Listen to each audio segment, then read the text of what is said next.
جاءتكم موعظة من ربكم وشفاء لما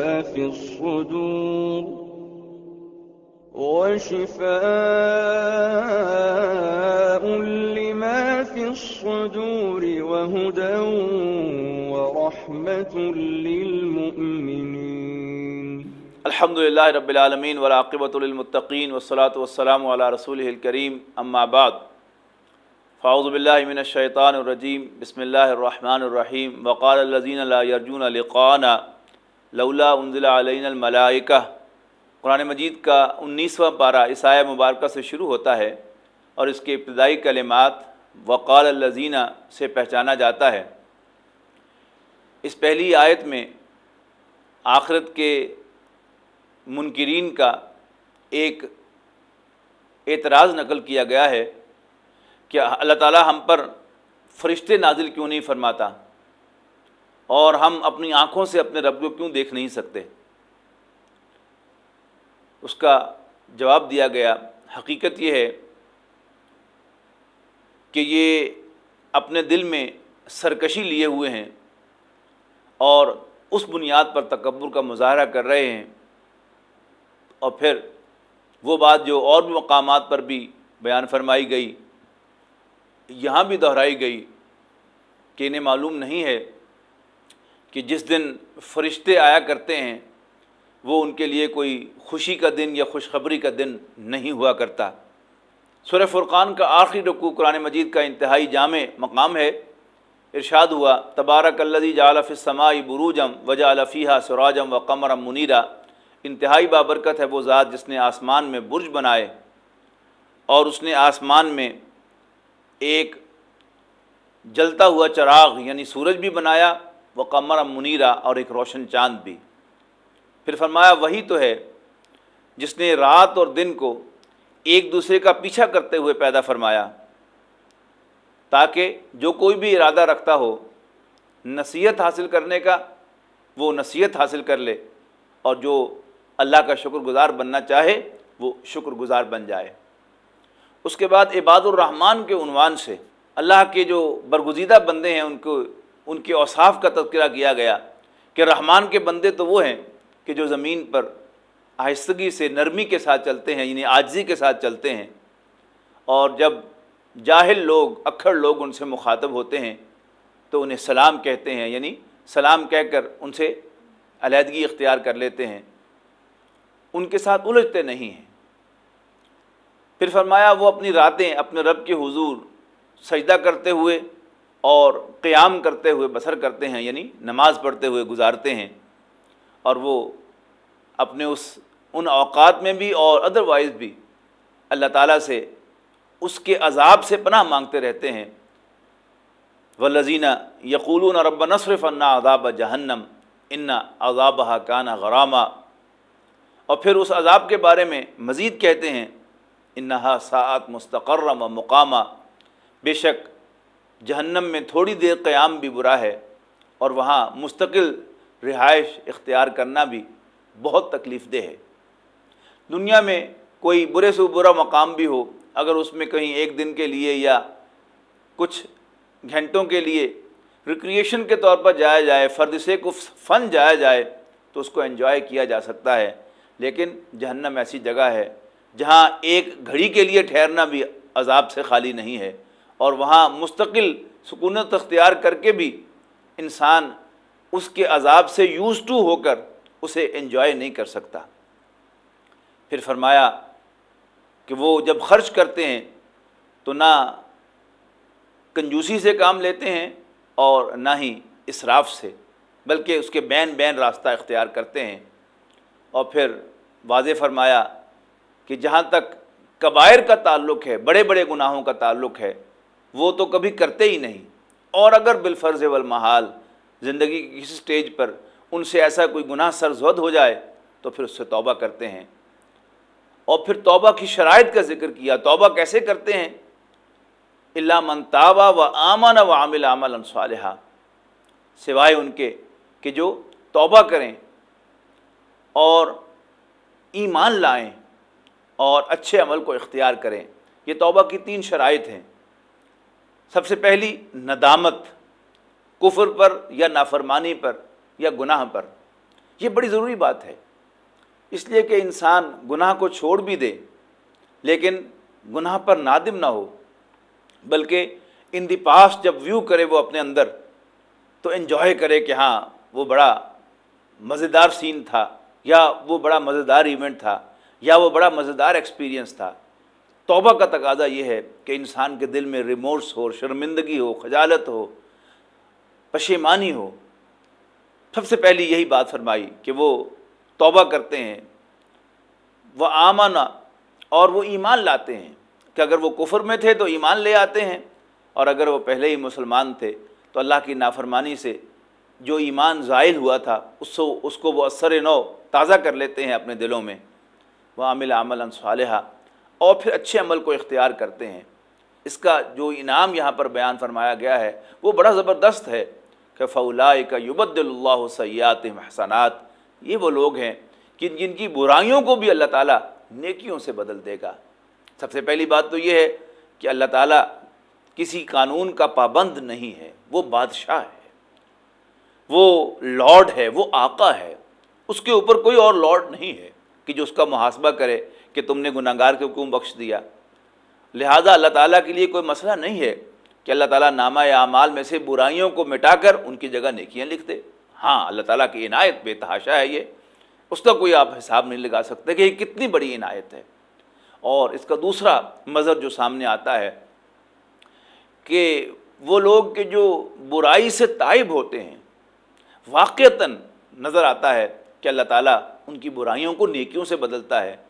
وہ لوگ کہ جو کبھی برائی میں ملوث نہ ہوئے ہوں، انہیں برائیوں کی وہ ریکگنیشن حاصل نہیں ہوتی جو ان لوگوں کا حاصل ہوتی ہے کہ جو ماضی میں برائی میں خود ملوث رہے ہوں۔ اسی کا ظہور ہمیں حضرت عمر رضی اللہ تعالیٰ عنہ کی شخصیت میں نظر آتا ہے کہ جہاں تک مقام و مرتبے کا تعلق ہے، there is no comparison between حضرت عمر and حضرت ابوبکر رضی اللہ تعالیٰ عنہ۔ حضرت ابوبکر کا مقام بہت اونچا ہے، لیکن ہم یہ دیکھتے ہیں کہ بہت سے مواقع پر حضرت عمر رضی اللہ تعالیٰ عنہ جب رائے کا اظہار کرتے ہیں تو وہ رائے اللہ تعالیٰ کو پسند آتی ہے اور اس کی تائید آسمانوں سے آتی ہے۔ جیسے غزوہ بدر کے قیدی حضرت ابوبکر رضی اللہ تعالیٰ عنہ شروع سے نیک انسان تھے، انہیں یہ اندازہ تو تھا کہ ہاں یہ برائی ہے اور کفر جو ہے یہ برا ہے، لیکن نہ انہیں کفر کا ایکسپیرینس تھا نہ برائی کا ایکسپیرینس تھا۔ حضرت عمر رضی اللہ تعالیٰ عنہ کو کفر کا ایکسپیرینس بھی تھا اور برائی کا ایکسپیرینس بھی تھا، لہٰذا انہیں اس بات کا خوب اندازہ تھا کہ کفر کتنا بڑا ہوتا ہے اور برائی کتنی بری ہوتی ہے۔ لہٰذا مختلف معاملات میں ان کی آراء جو ہیں وہ اس کی نشاندہی کرتی ہیں کہ ہی ریکگنائز دا ایول ویری ویل۔ یعنی آج ہم گھنٹوں تقریر کر سکتے ہیں شراب کی حرمت پر، آج ہم گھنٹوں خطاب کر سکتے ہیں ستر و حجاب کی حکمتوں پر، لیکن سلام اس شخص کو کہ جس نے خود آ کر رسول اللہ صلی اللہ علیہ وسلم سے سوال کیا کہ یہ شراب اور جوا اس کے بارے میں کیا حکم ہے، یہ اسلام کے ساتھ کچھ کمپیٹیبل نظر نہیں آتے، یہ جو اختلاط مرد و زن ہے یہ کچھ ٹھیک معلوم نہیں ہو رہا، اس کے بارے میں حکم کیا ہے۔ یہ کون تھا؟ یہ وہی تھے سیدنا عمر رضی اللہ تعالیٰ عنہ کہ جو نبی اکرم صلی اللہ علیہ وسلم سے ایسے سوال کرتے تھے۔ پھر یہ کہ غزوہ بدر کے قیدیوں کے سلسلے میں آپ کا یہ کہنا کہ ہم میں سے ہر شخص اپنے ہاتھوں اپنے قریب ترین عزیز کو قتل کرے تاکہ واضح ہو جائے کہ ہماری دشمنی اور دوستی صرف اللہ کے لیے ہے۔ آگے جا کر ارشاد ہوا کہ وَمَن تَابَ وَعَمِلَ صَالِحًا، جو کوئی توبہ کرے اور پھر اچھے عمل کو اختیار کرے، فَإِنَّهُ يَتُوبُ إِلَى اللَّهِ مَتَابًا، تو یہی وہ شخص ہے کہ جو واقعتاً توبہ کرتا ہے جیسا کہ توبہ کرنے کا حق ہے۔ اس کے بعد مزید صفات کا ذکر کیا کہ یہ لوگ جھوٹ پر اپنی موجودگی گوارا نہیں کرتے، جھوٹی گواہی نہیں دیتے، اور جب ان کا لفظ بات کے پاس سے گزر ہو تو اس میں ملوث نہیں ہوتے، وہاں کھڑے نہیں ہو جاتے، بلکہ بڑے اکرام کے ساتھ وہاں سے گزر جاتے ہیں۔ مزید فرمایا کہ جب انہیں اللہ کی آیات کے ذریعے سے نصیحت کی جاتی ہے تو وہ اندھے اور بہرے ہو کر ان پر پل نہیں پڑتے، گر نہیں پڑتے، یا انہیں بلائنڈلی یا ڈیفلی اس کو نہیں لیتے، بلکہ ان پر غور و فکر کرتے ہیں۔ اور پھر آخر میں فرمایا کہ وہ اپنے اہل و عیال کے سلسلے میں دعا کرتے ہیں، ربنا ھب لنا من ازواجنا وذریاتنا قرۃ اعین واجعلنا للمتقین اماما، کہ اے ہمارے رب ہمیں اپنی اولاد کی طرف سے اور اپنی بیویوں کی طرف سے آنکھوں کی ٹھنڈک عطا فرما۔ یہ بڑی اہم بات ہے کہ بیوی یا بیٹا، نو میٹر ہاؤ ہینڈسم اور بیوٹیفل از ہی، اگر وہ بد کردار ہے تو آپ کو ایک آنکھ نہیں پاتا، لیکن اس کے مقابلے میں وہ بیوی خواہ وہ بدصورت ہو لیکن آپ کی وفادار ہے اور وہ آپ کی فرمانبردار ہے، اسے دیکھ کر بھی آپ کی آنکھوں کو راحت ملتی ہے۔ اسی طرح اولاد اگر فرمانبردار ہے، اللہ سے ڈرنے والی ہے، آپ کے لیے باعث راحت ہے، آخرت میں بھی اور دنیا میں بھی۔ آخر میں فرمایا اولئک یجزون الغرفۃ بما صبروا، یہ وہ لوگ ہیں جن کو بطور انعام بالا خانے عطا کیے جائیں گے جنت کے اندر، اس لیے کہ انہوں نے صبر کا راستہ اختیار کیا، انہوں نے برداشت کیا، جھیلا۔ وَيَلْقَوْنَ فِيهَا تَحِيَّةً وَسَلَامًا، اور ان کا وہاں پر استقبال کیا جائے گا دعاؤں کے ساتھ اور سلام کے ساتھ۔ خالدین فیہا، وہ اس میں ہمیشہ ہمیشہ رہیں گے۔ حسنت مستقرم و مقامہ، یعنی جہنم کے مقابلے میں جنت تھوڑی دیر ٹھہرنے کے لیے بھی امیزنگ ہے اور ہمیشہ قیام کرنے کے لیے بھی امیزنگ ہے، بہت عمدہ ہے، اس میں کوئی کمپلیکیشن نہیں ہے۔ عمدہ سے عمدہ جگہ ہو، صحت افزا سے صحت افزا مقام ہو، اس کے بھی اپنے مسائل ہوتے ہیں دنیا میں، لیکن وہاں کوئی مسئلہ، کوئی پرابلم نہ تھوڑی دیر ٹھہرنے کے لیے نہ ہمیشہ ہمیں قیام کرنے کے لیے ہے۔ سورۃ الفرقان کی آخری آیت بڑی ہلا دینے والی ہے۔ فرمایا قل ما یعبأ بکم ربی لولا دعاؤکم، ان پر واضح کر دو کہ میرے رب کو تمہاری کوئی پرواہ نہیں ہے اگر تمہاری دعا نہ ہوتی۔ دعا کے معنی پکارنے کے ہیں، یہ دونوں طرف اس کا مفہوم ہو سکتا ہے۔ اگر تمہارا پکارنا نہ ہوتا، ایسے بھی لوگ تھے کہ جو صرف اللہ کو پکارتے تھے اور التجا کرتے تھے کہ اے اللہ ہم تیری بندگی کرنا چاہتے ہیں، ہمیں راستہ دکھا دے، اس لیے ہم نے اپنے نبی کو بھیجا ہے۔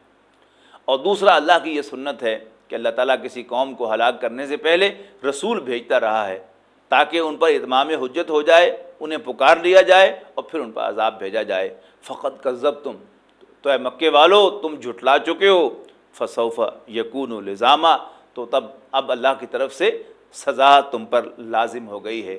اس کے بعد قرآن مجید کی ایک عظیم سورت، سورۃ الشعراء آتی ہے۔ یہ سورت انباء الرسل پر مشتمل ہے، رسولوں کے واقعات جس تفصیل کے ساتھ اور جس خوبصورتی کے ساتھ اس صورت میں بیان ہوئے ہیں وہ شاید کسی اور صورت میں نہیں ہیں۔ اس کا آغاز طاسین میم کے حروف مقطعات سے ہوا، پھر فرمایا تلک آیات الکتاب المبین، یہ کتاب روشن کی آیات ہیں۔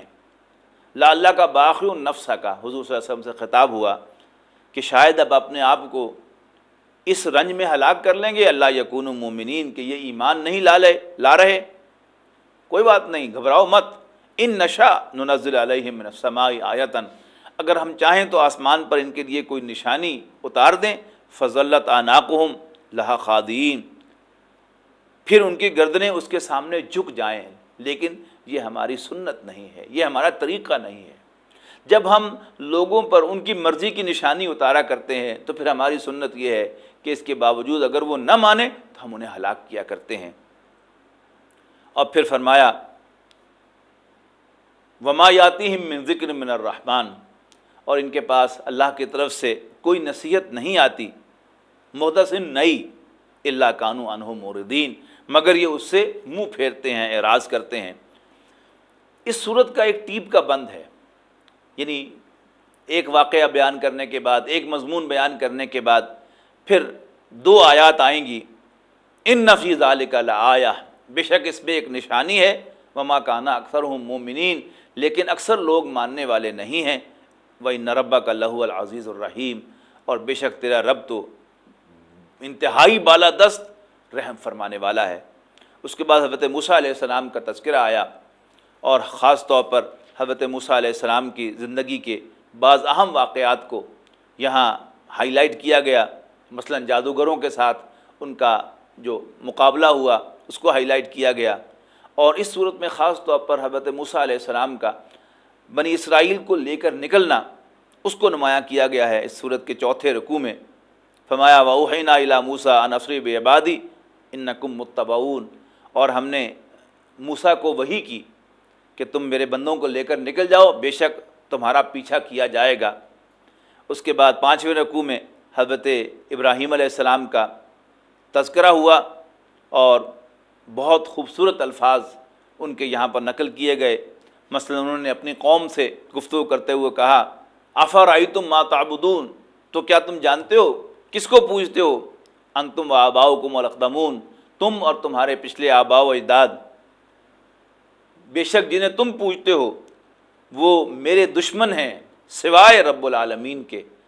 اب رب العالمین کی تعریف جو بیان کی ہے حضرت ابراہیم علیہ السلام نے بہت خوبصورت الفاظ میں، الذی خلقنی، جس نے مجھے پیدا کیا، فیہدین، بس وہی مجھے راستہ دکھاتا ہے، والذی هو یطعمنی ویسقین، وہی جو مجھے کھلاتا اور پلاتا ہے، وَإِذَا مَرِضْتُ فَهُوَ یشفین، اور جب میں بیمار پڑ جاتا ہوں تو وہی مجھے شفا دیتا ہے، والذی یمیتنی ویحیین، اور وہی تو ہے جو مجھے موت سے دوچار کرے گا اور مجھے دوبارہ زندہ کرے گا، والذی اطمع ان یغفر لی خطیئتی یوم الدین، اور وہی تو ہے جس سے میں امید رکھتا ہوں کہ وہ قیامت کے دن میری خطاؤں کو بخش دے گا۔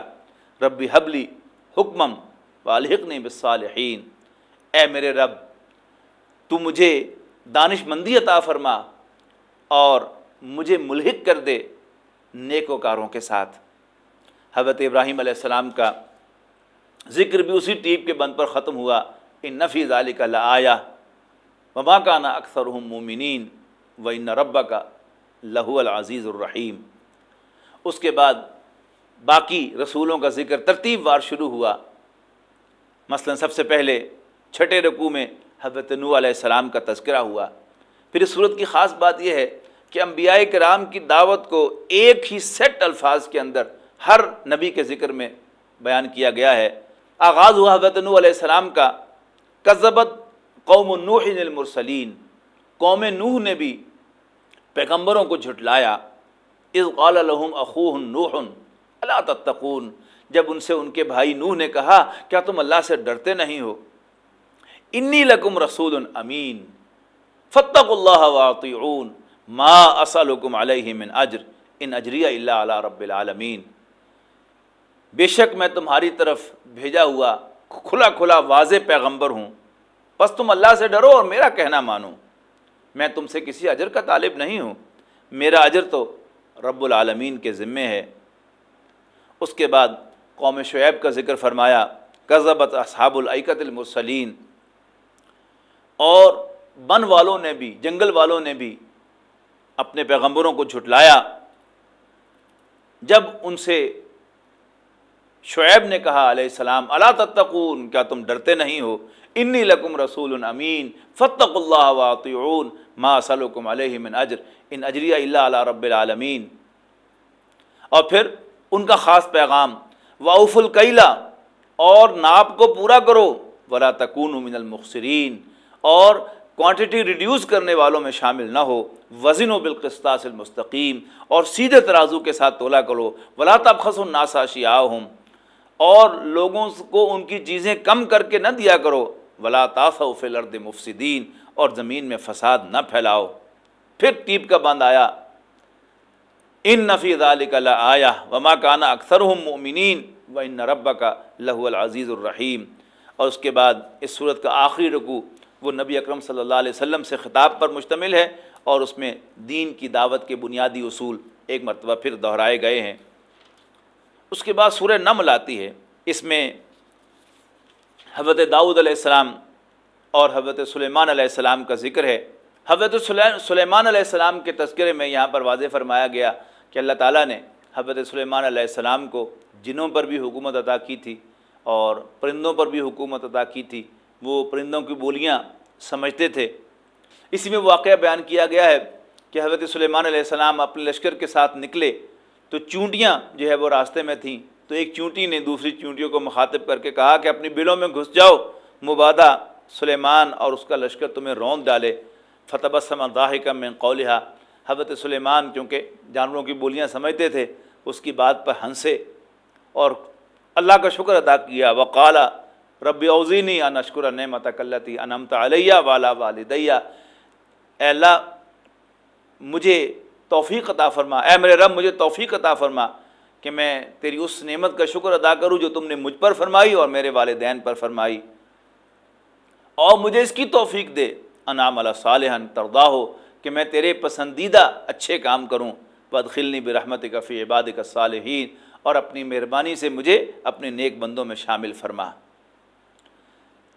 حضرت سلیمان علیہ السلام نے حاضری لگائی تو ہدہد کو غائب پایا۔ انہوں نے کہا کہ کہاں ہے، میں اس کو سخت سزا دوں گا یا اسے اپنی ایکسپلینیشن دینا ہوگی۔ تھوڑی ہی دیر گزری تھی کہ ہدہد آ گیا اور اس نے آ کر کہا کہ میں آپ کے لیے بڑی اہم خبر لایا ہوں کہ میں ایک قوم کے پاس سے گزرا ہوں کہ جس میں ایک ملکہ حکومت کرتی ہے، خاتون حکومت کرتی ہے، اس کا ایک بہت خوبصورت تخت ہے۔ تو حضرت سلیمان علیہ السلام نے کہا کہ ہم تحقیق کروائیں گے اور پھر دیکھیں گے۔ بہرحال حضرت سلیمان علیہ السلام نے خواہش ظاہر کی کہ کون ہے کہ جو اس تخت کو اچھا پھر ہاں حضرت سلیمان علیہ السلام نے اس سے کہا کہ اچھا جاؤ پھر یہ میرا خط جو ہے اسے دے کر آؤ۔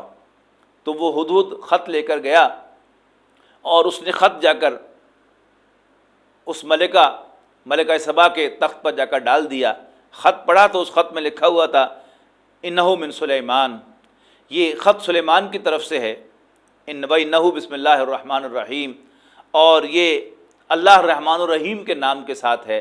قرآن مجید میں بالاتفاق بسم اللہ الرحمن الرحیم کے الفاظ اسی مقام پر وارد ہوئے ہیں۔ پھر اس میں کہا گیا تھا اللہ تعالی سرکشی نہ کرو علیہ، میرے سامنے، واتونی مسلمین، اور فرما برداری اختیار کر کے میرے سامنے حاضر ہو جاؤ۔ اس ملکہ نے وہ خط پڑھ کر اپنے درباریوں سے مشورہ کیا کہ یہ خط آیا ہے میرے پاس، تمہارا کیا مشورہ ہے؟ جنہوں نے کہا کہ ہم بڑی قوت والے ہیں، گھبرانے کی کوئی بات نہیں ہے۔ لیکن اس ملکہ نے بڑی دانشمندی کا ثبوت دیتے ہوئے کہا کہ ان الملوک اذا دخلوا قریۃ، کیا ملے گا ہمیں؟ اس لیے کہ بادشاہ لوگ جب کسی قوم پر حملہ آور ہوا کرتے ہیں، داخل ہوا کرتے ہیں، جعلوا عزت اہلھا اذلہ، تو وہ اس کے عزت والوں کو ذلیل کر دیا کرتے ہیں۔ اسی آیا ان الملوک کو علامہ اقبال نے اپنے ایک شعر میں ریفر کیا ہے کہ یہ بادشاہت جو ہے، حکومت جو ہے، یہ جادوگری ہوتی ہے، تو یہ آیا ان الملوک یہی آیت ہے۔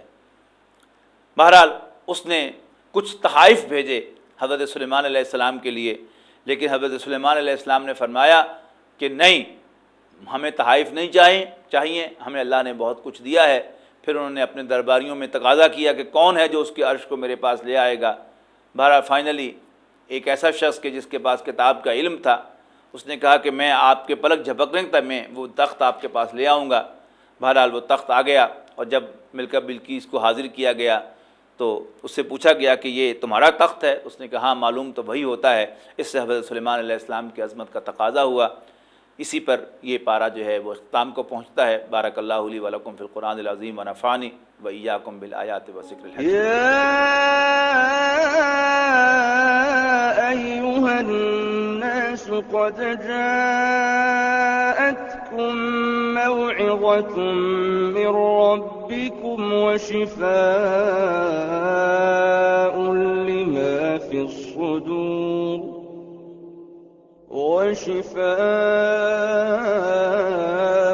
لما في الصدور وهدى ورحمة للمؤمنين۔